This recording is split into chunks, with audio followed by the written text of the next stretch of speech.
บ่สิเอาสาลีต้มแล้วก็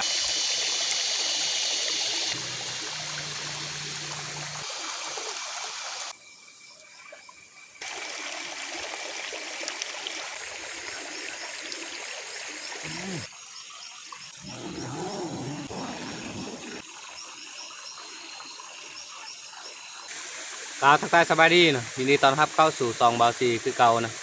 ตอนนี้เนาะบาวซีก็อยู่ป่าเนาะบาวซีจะมานอนมาตั้งแคมปิ้งนอนเนาะสำหรับมื้อนี้เนาะบรรยากาศถือว่าฝนฟ้อยเนาะแต่ทุกคนเนาะสามารถติดตามรับชมเลยกับบาวซีเนาะโอเคเนาะไปกันเลยเนาะ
เบิ่งบรรยากาศเนาะ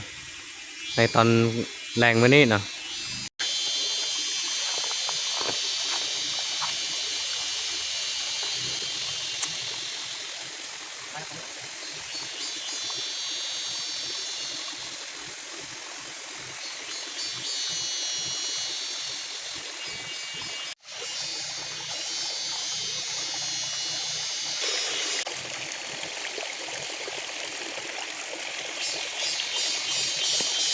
นี่คือไปนะ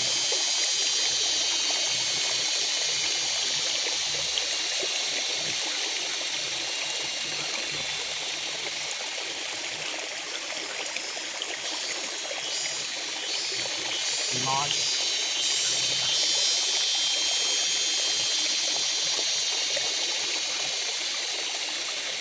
สิ่งสำคัญแม่นี่เนาะเราที่เอาสาลีต้มแล้วก็มะขัวต้มเรียบร้อยครับเราที่จะกิน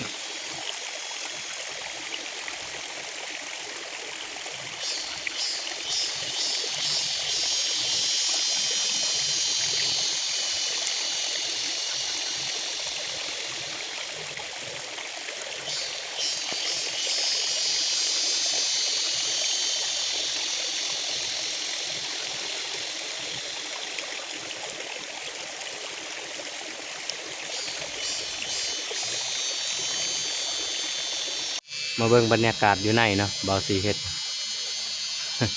ว่ารู้ล้าเนาะ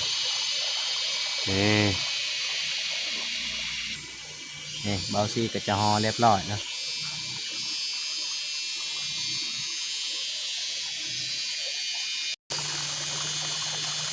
ซึ่งที่เบาซีขาดก็ได้ก็คือเตาไฟเนาะเบาซีจะเฮ็ดที่นี่เนาะเริ่มมืดแล้วก็เบาซีจะดังไฟไว้เนาะ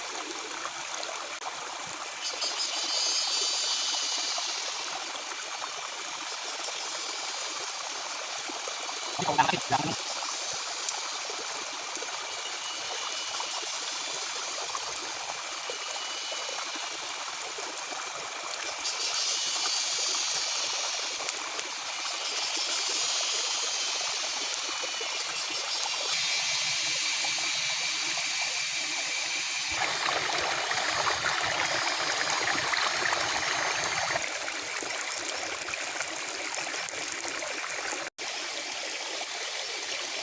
บรรยากาศนี่ก็เริ่มมืดแล้วนะพี่น้อง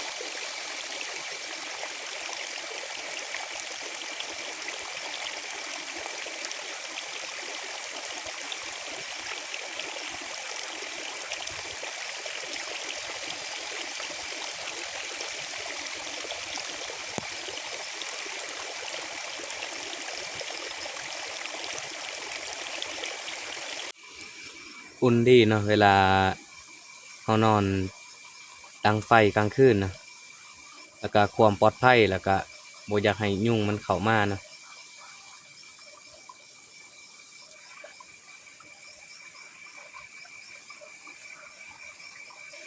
ขอ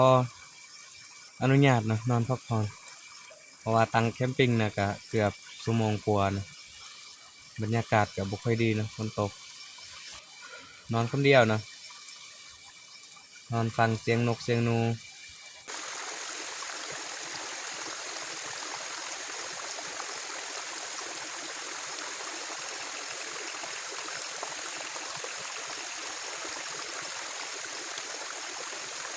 ข้าวโพดแล้วก็มะขวดินเนาะชมบรรยากาศฟังเสียงนกเสียงนูคือเก่าพี่น้องเอ้ยมาคนเดียวแซ่บเลยพี่น้อง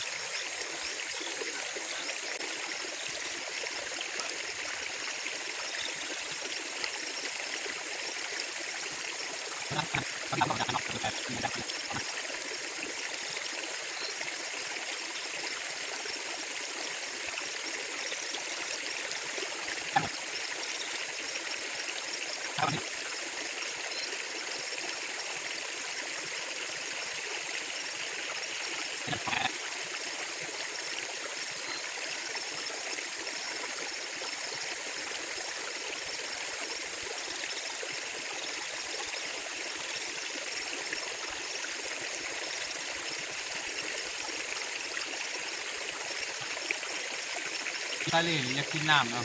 แต่บางทีก็เลยเอาน้ำมา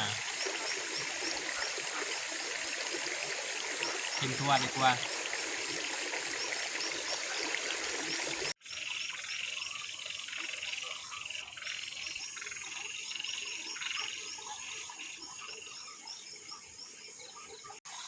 มืดสนิทแล้วนะพี่น้อง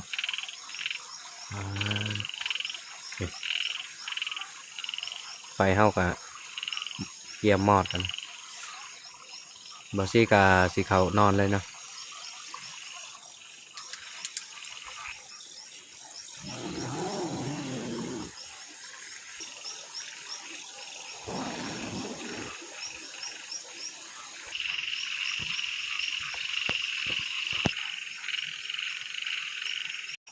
ทุกคนนะได้ยินบ่เสียงเขียดนะเพราะว่าบ่าวซี่นอนอยู่แคมป์ห้วยน้อยๆนะพี่น้องบรรยากาศดีนะ